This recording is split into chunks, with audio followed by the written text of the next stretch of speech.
The years of their occupation of France had given the Germans ample time to build up an impregnable defense.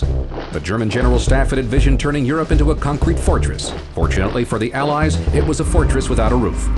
The beginning of 1944 saw a dramatic increase in the Allied air capabilities. B-26s and A-20s allowed the concentration of heavy bomber strikes on purely strategic targets, while the medium bombers performed tactical strikes. In addition to the new medium bombers, 1944 brought an influx of new P-47s and P-51s. These aircraft formed the new fighter groups the Allies would need.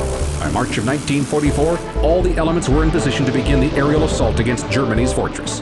During that month, the Allies launched an air offensive designed to pave the way for the invasion. They began by attacking marshalling yards throughout northern France. These attacks persisted throughout April, and the result was the destruction of a vast majority of the yards.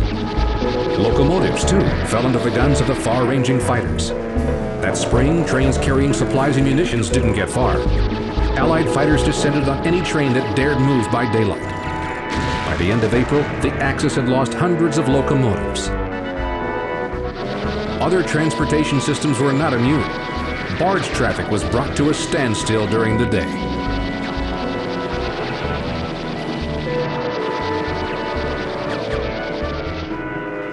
Any vehicle that attempted to move during daylight found itself drawing the wrath of patrolling Allied fighters. Beginning in May, the Allies turned their attention on permanent airfields within 150 miles of the proposed landing sites.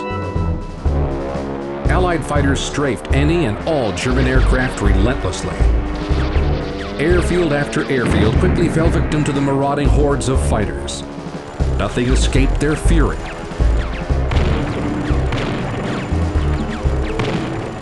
The fields of France soon burned with the wreckage of hundreds of destroyed aircraft. Starting in the final week of May, the Allies began attacking bridges all across France. Rail bridges were of particular interest, followed closely by the vehicle bridges.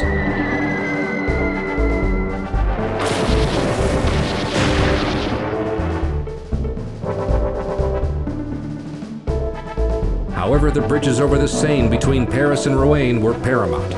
By the start of the invasion, every bridge had been destroyed. German reinforcements were critically delayed as a result.